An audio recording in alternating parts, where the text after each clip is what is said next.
Everyone, and welcome to new session with Rights and Responsibilities Awareness Initiative. Lucky again to have Ernest Johnson, mental health expert, to talk to us about homelessness, individual stories, and social impact.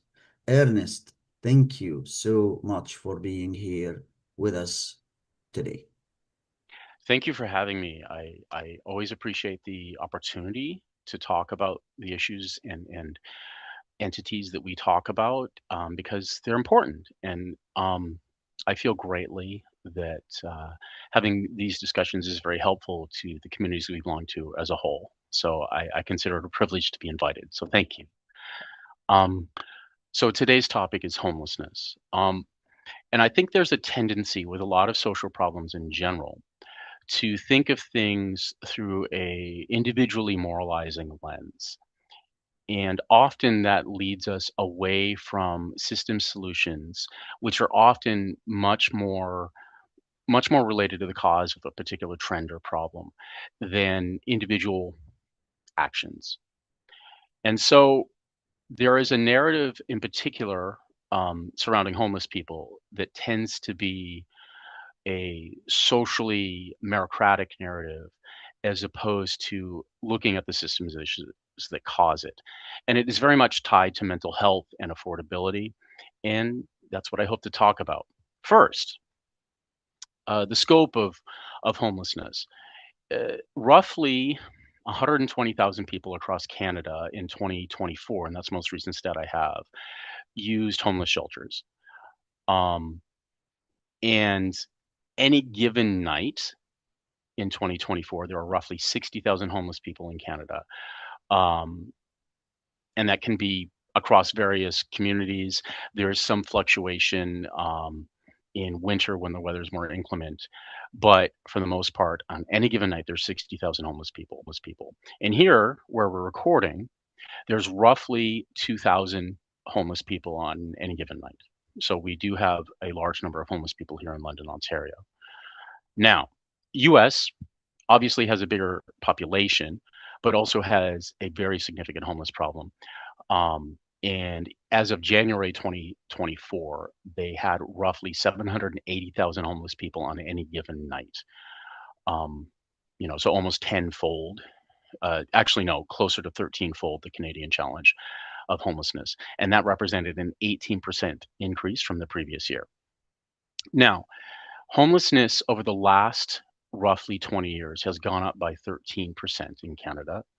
And there's various factors, but something that is quite notable is most of that increase is for individuals the age 50 and over. So older adults tend to make up the increase in homeless populations. However, a statistic that might be shocking, the most likely demographic to be in a homeless shelter at any point is an infant. There are a number of cases where people will have children and end up in shelters. And statistically, the highest for any given age is children under the age of 1, which might seem shocking, but it kind of speaks to the nature of the crisis. Um, Fixed incomes relative to rising housing costs are a major, major cause of homelessness. There is kind of a trend that frames homelessness again as bad choices by the individual rather than looking at the systemic factors. Now, there's this concept I may have talked about before in some of my other videos, but I think is highly important when discussing this topic: confirmation bias. Basically, confirmation bias is when people are observing the world, they're much more likely to interpret the information they encounter as evidence for the narrative that they already hold to be true or the beliefs that they already have.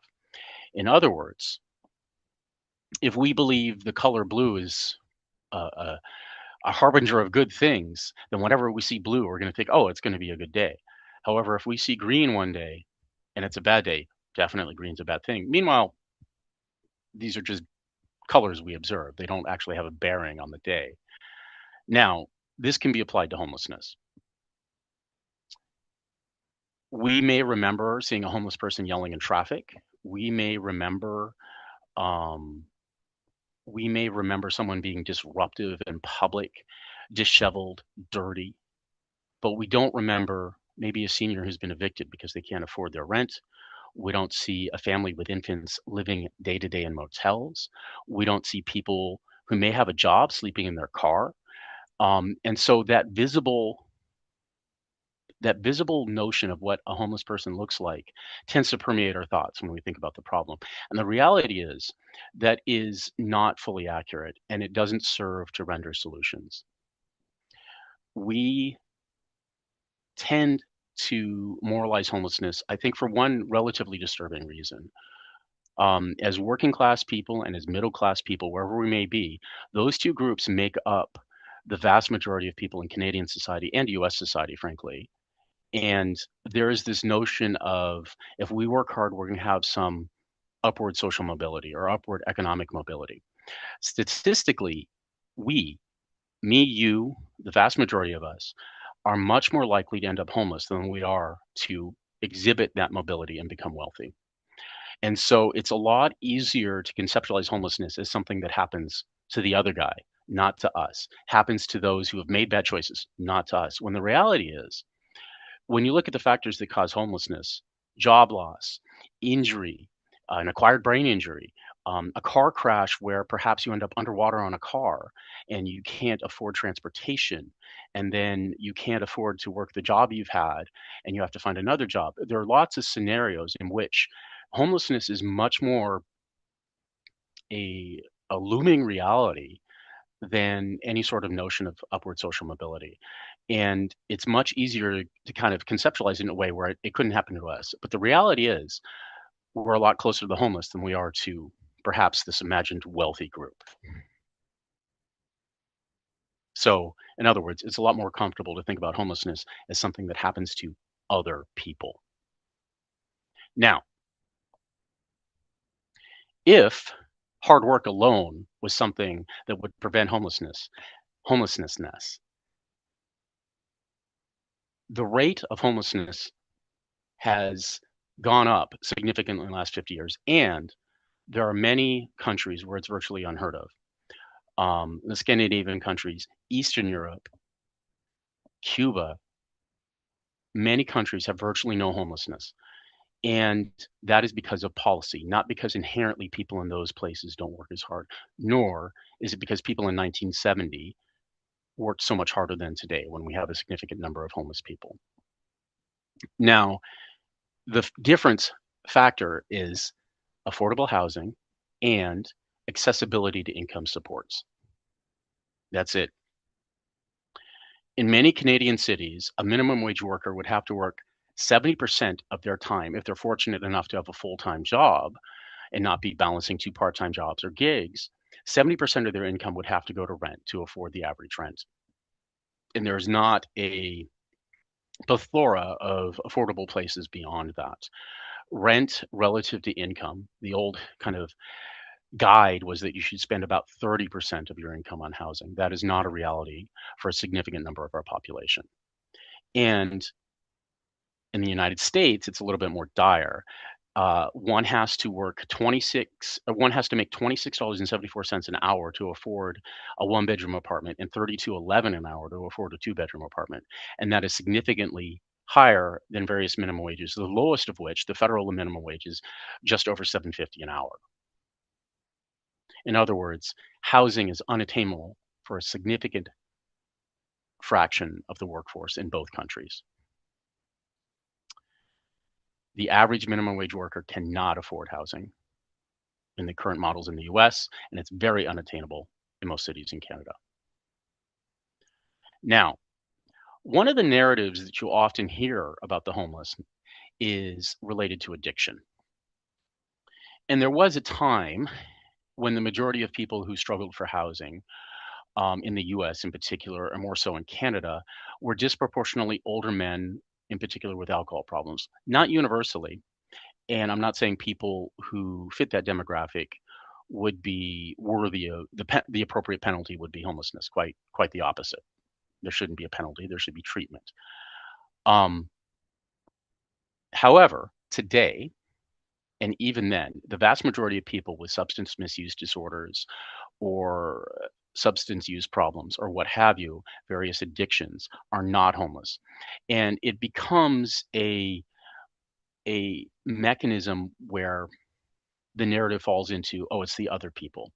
The reality is, when someone is homeless and their basic hierarchy of needs is not met, when they don't have food, clothing, shelter, safety, certainly very little medical care, there is a state of chronic stress and hypervigilance. One is always on guard, waiting for the next bad thing to happen to protect what meager existence they've carved out, whether it's in a tent,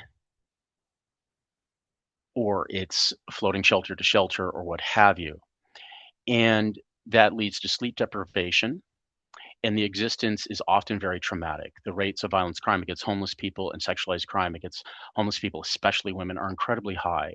And so individuals are in a state of hypervigilance, and the body and brain does not react well when you're in that state of hypervigilance and constant stress. And substances are often the only way that one may relieve those states if procuring your basic needs are not it's not attainable.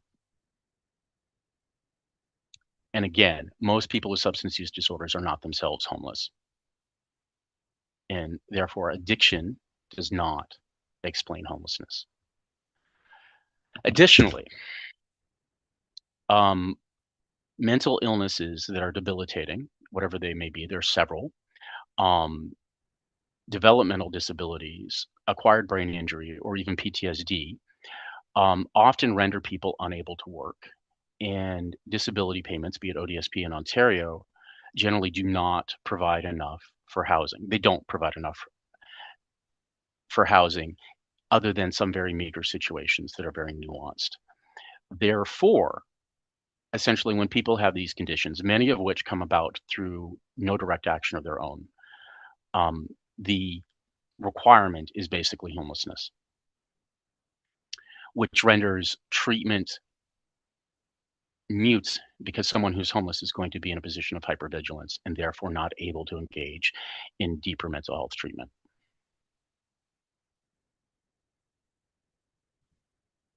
And I want to be clear, one of the messages that I think that we need to send is that disability does not reduce human worth, the worth of an individual.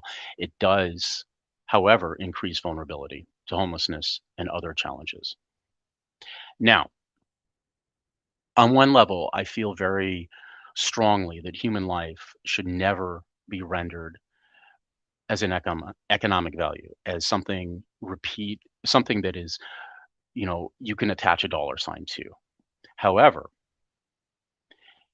not procuring and not presenting options for people with for affordable housing and affordability means we'll pay later. So, I mean, we can pay for homelessness up front or homelessness at the back end, but there are increased emergency room visits, there are increased criminal justice engagements, there's shelter costs and crisis services that are all paid for on some levels on public dollars, and uh, some of them have complex funding networks. However, there is a financial cost associated with not addressing homelessness. And if you take away a moralizing judgment of homelessness, it doesn't make any sense. The amount of money spent yearly on on working with people who are unhoused through emergency services, be it emergency departments, EMS, police, etc., exceeds what it would cost to provide basic housing. Now, what are solutions? Well, basic housing, affordable housing, supportive housing, because many people with homelessness have other concurrent challenges, be it addiction, be it mental health, be it trauma, etc. And mental health treatment, all of those things have to be accessible. Addictions treatment, and then also robust processes to catch homelessness before it happens, with programs that respond to potential evictions and potential forthcoming homeless challenges, be it rent evictions, be it renovation evictions, or what have you. So I propose the following, that homelessness is solvable because housing is solvable. There are many countries in the world in which homelessness is virtually unheard of. And I believe in Canada that it can be attainable, that we have virtually no homelessness. So again, we can either talk about homelessness in moralizing terms, and in which case it serves to justify it, and people who are unhoused deserve it because XYZ reason. But realistically, homelessness is expensive either way, and we can either address it before it happens, where people are getting help, or address it after it happens, where people are traumatized and drive us further away from a solution. And so I would challenge people to challenge their narratives about who may be homeless and what a homeless person is, and the appropriate social supports around housing and wraparound services to help with homelessness. And the reality is, it's something that impacts us all. Most of us at some point in our lives will experience some degree of disability. Most of us when we're older. Most of us definitely have family members that experience some degree of disability. Most of us have family members or someone in our community that experiences addiction. And none of these diminish the individual's humanity, and none of them elicit a response in which homelessness would be an appropriate consequence. So I challenge people to think of homelessness as a collective need for more affordability as opposed to an individual failing. So yeah, that's my talk on homelessness. Thank you so much, Ernest, for this fruitful presentation on a very, very important cause. And of course, we will always, always hope for the best. Thank Thank you. you. Thank you, everyone, for joining us tonight. Ernest, thank you again for your information and support. And for everyone, stay well, stay safe, and we're looking forward to see you at another session with Rights and Responsibilities Awareness Initiative.